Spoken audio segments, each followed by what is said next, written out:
Jesus सबके दुख दूर कर देगा। जीसस सबके पापों की गठरी बांध कर ले जाएगा। फिर जीसस सबको जोक सुनाएगा। इससे सब खुश हो जाएंगे, सबके दुख दूर हो जाएंगे।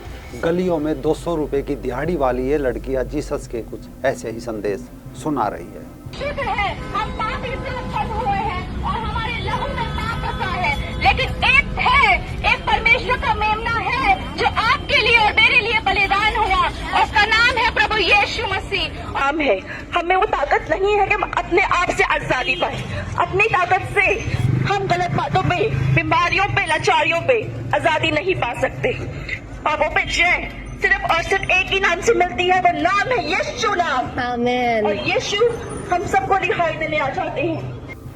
नमस्कार दोस्तों, रंग दे बसंती देखना शुरू कर चुके हैं आप। मैं हूं राजीव चौधरी। किस्से को समझिए, अंत तक देखिए, पूरा खेल समझ में आ जाएगा। इटली की राजधानी रोम के अंदर बसा है दुनिया का एक देश, नाम है वेटिकन सिटी। आबादी महज 800 लोगों की। ये इतना छोटा है कि अकेली दिल्ली में 3000 से ज़्यादा वेटिकन जैसे देश समा सकते हैं। लेकिन ये देश दुनिया की 130 करोड़ कैथोलिक ईसाई आस्था का केंद्र है। यहाँ के राजा और ईसाइयों के सबसे बड़े धर्म गुरु पोप रहते हैं, जिन्हें जीसस के संदेश का उत्तराधिकारी माना जाता है। अब इस किस्से को कुछ देर यहीं रोककर एक सवाल पर चर्चा करते हैं, और सवाल ये है कि क्या ऐसा हो सकता है कि कोई एक कथित धर्म गुरु को अपनी धार्मिक शक्ति से जिंदा कर देता हो, या मंत्र फूंक कर उसका इलाज कर देता हो। यानी किसी की किडनी खराब है, धार्मिक गुरु ने मंत्र फूंका, किडनी ठीक, मंत्र फूंका, फेफड़े ठीक। कोई चल ना पा रहा हो, मंत्र फूंका, वो दौड़ने लगे। कोई बोल ना पा रहा हो, उसके मंत्र से बोलने लगे।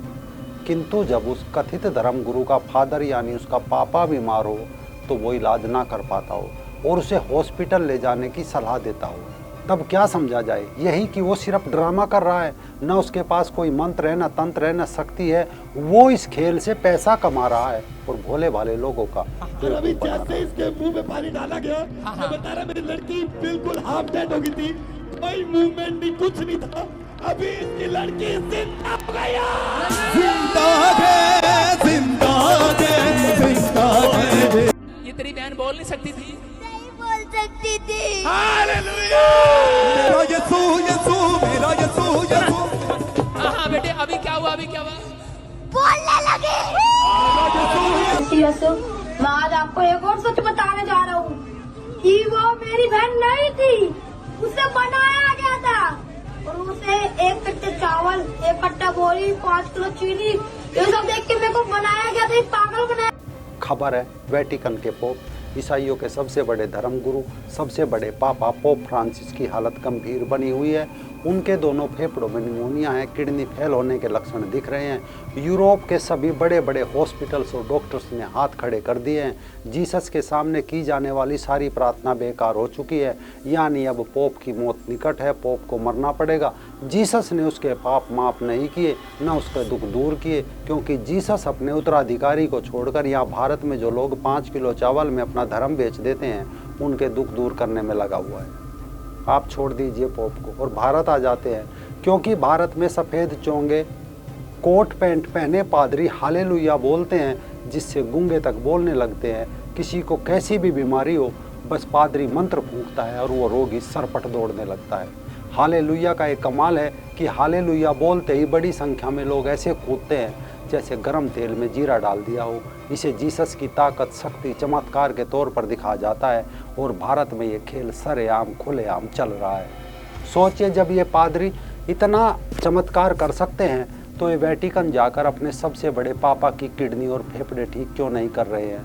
भारत के सारे पादरी वेटिकन जाए, अपने सबसे बड़े पापा पर मंत्र फूंके, उन्हें चंगा करे, यहाँ के लोगों को विश्वास दिलाए। अगर ऐसा नहीं कर सकते तो भारत में सारे पादरी सामूहिक रूप से खड़े होकर आम जनता से हाथ जोड़कर माफ़ी मांगे कि ये उनका स्क्रिप्टेड प्रोग्राम है, जिसमें लालच देकर गरीब लोगों से झूठ बुलवाया जाता है कि वो ठीक हो गए और उनका धर्मांतरण किया जाता है। असल में भारत में ये पादरी जो ढोंग के जरिए हालेलुया करके यहाँ गरीब लोगों को कन्वर्ट कर रहे हैं, यही पादरी जब कोरोना आया था तो खुद को ना बचा सके। कोरोना के चलते भारतीय चर्च ने 160 पादरी खो दिए थे। खो दिए का मतलब ये नहीं कि कहीं धूल आंधी में उड़े थे, बस कोरोना से मारे गए थे। अब ऐसे में सवाल है कि जीसस फिर बचा किसे रहा है? उसके पादरी तड़प तड़प कर मर रहे हैं, उसका उत्तराधिकारी पोप फ्रांसिस मौत के दरवाजे पर बैठा तड़प रहा है, पादरियों द्वारा नन्स के रेप हो रहे हैं, यूरोप में चर्च खुलेआम बिक रहे हैं, वहाँ के लोगों का चर्च से भरोसा उठ चुका है। लेकिन भारत में पादरी तूफान मचा रहे हैं, यहाँ तक कि मरे हुए लोगों को भी जिंदे करने के दावे कर रहे हैं। असल में भारत में ईसाइयों के इस खेल को समझने के लिए अतीत में चलते हैं। सदियों पहले ऋषि महर्षियों के आश्रम होते थे, जहाँ ज्ञान विज्ञान आयुर्वेद चिकित्सा पर शोध किए जाते थे। कोई आमजन किसी रोग की चपेट में आता तो वह इन आश्रमों में जाता, ऋषि जन उनका चेकअप करते, कोई किसी प्रकार का चमत्कार का दावा न करके उन्हें दवा देते। कुछ समय बाद वो लोग ठीक हो जाते। कोई पूछता कि रोग कहाँ ठीक हुआ है तो वे बताते कि फला आश्रम में गए थे, वहाँ ऋषि मुनियों से दवा लेकर योग का उपचार कराया। किंतु महाभारत के बाद समूचा ज्ञान विज्ञान बड़ी मात्रा में चौपट हो गया, लेकिन आश्रम और ऋषि मुनियों पर लोगों का विश्वास जस का तस बना रहा। मध्यकाल आते आते वो ज्ञानी चिकित्सक ऋषि मुनि तो नहीं रहे, लेकिन जो भी आश्रम में सन्यासी होते तो वह ये नहीं बताता था कि उसके पास कोई रोग निवारण पद्धति नहीं है, बस झूठ मूठ आशीर्वाद देकर रोग दूर करने की बात करके भेज देता। यानी ज्ञान और चिकित्सा की वो परम ऊंचाई धीरे धीरे चमत्कार में बदल दी गई। बाद में मुगल आए, उन्होंने जब ये सब देखा तो मंदिर और आश्रम तोड़कर मजार और पीर बनाकर रोग ठीक करने के बहाने यहाँ अलग से धर्मांतरण का काम जोड़ दिया। लोगों की आश्रमों के प्रति जो आस्था थी उसका परिवर्तन किया और फिर उनके धर्म का। फिर यहाँ अंग्रेज आए, उन्होंने लालच देकर पद देकर कुछ लोगों का धर्म परिवर्तन तो किया, पर वो पूरी तरह कामयाब नहीं हो पाए जितना मुगल हो चुके थे। 200 साल में सिर्फ 1 या 2% लोगों को ही वो कन्वर्ट कर पाए। 90 का दशक आते आते यूरोप की ईसाई मिशनरीज समझ गई कि आस्था और उपचार का हमें गठबंधन करना पड़ेगा। सन 1997 में तब के मध्य प्रदेश, आज के छत्तीसगढ़ के रायपुर में चंगाई सभा के बोर्ड शहर में और ग्रामीण अंचलों में लगने लगे थे। रिक्शा, ऑटो, जीप, कारों से जीसस के आने का धुआंधार प्रचार होने लगा था। शहर के गास मेमोरियल मैदान में 12 से 16 नवंबर तक विशेष धार्मिक सभा के पोस्टर लगे, जिसमें जीसस की कृपा से नेत्रहीन को दिखाई देने लगेगा, गुर्दे, लीवर, फेफड़े, चर्म रोग ठीक होंगे, टीबी, कैंसर जैसे असाध्य रोगी कुलाचे बढ़ते हुए जाएंगे। हर एक रोग को ठीक करने का दावा किया गया था। भारी संख्या में गरीब लोगों की भीड़ उमड़ पड़ी। मंच पर कुछ बीमार लोग पहले से ही लाए गए थे। पादरी पानी का छींटा मारता, हालेलुया बोलता, मरीज ठीक। सब कुछ पहले से तय था, मरीज भी और ड्रामा भी।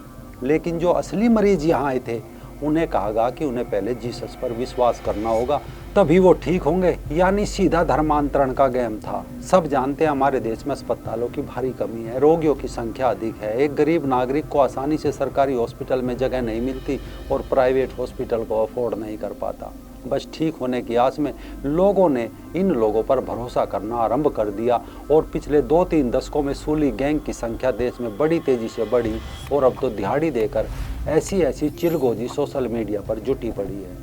प्रभु यीशु पानी को डकरस में बदल दिया, उस प्रकार प्रभु यीशु आपकी लाइफ को भी खुशियों में बदल देगा। प्रभु यीशु पर भरोसा रखो, विश्वास करो। आमीन। यानी पादरी बोलते हैं कि जो जीसस पर विश्वास करेगा वो ही रोग से मुक्त होगा। अब कोई इनसे पूछे कि जो पोप आज बीमार है, क्या वो पोप जीसस पर भरोसा नहीं करता? और जो पादरी और नन मर रहे हैं, क्या वो भी जीसस पर भरोसा नहीं करते? और अगर करते हैं तो वे लोग बीमार क्यों हैं, मर क्यों रहे हैं? आस्था हमेशा सवालों से भागती है। सोचिए, क्या दुनिया में कोई रोग चमत्कार से भाग सकता है?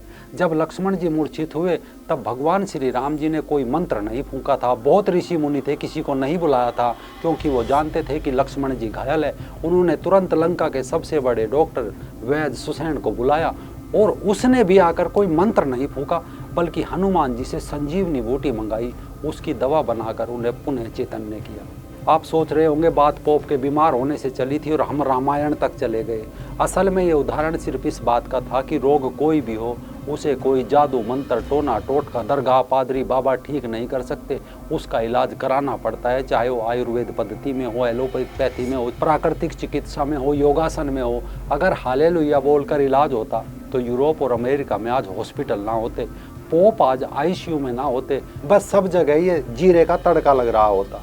लेकिन आज आस्था के नाम पर दरगाह हो या मजार हो, चंगाई सभा सब बेरोक टोक चल रही है। सरकार के पास कोई ठोस अंधविश्वास विरोधी कानून नहीं है। ऐसे में यहाँ सब कुछ धड़ल्ले से चल रहा है, जबकि लोगों और सरकारों को इससे उसी तरह लड़ना चाहिए जैसे किसी संगठित अपराध के खिलाफ लड़ा जाता है। क्योंकि चंगाई सभा भी गरीब लोगों को बेवकूफ़ बनाने और उनका धर्मांतरण करने का एक सफल और विशाल बाजार बन चुका है। सवाल वही है, भारत में बड़ी बड़ी बीमारी ठीक करने वाले ये पादरी कब वेटिकन जाएंगे और अपने सबसे बड़े पापा पोप को चंगाई देंगे, हालेलुया बोलकर कब उसके फेफड़े और किडनी ठीक करेंगे।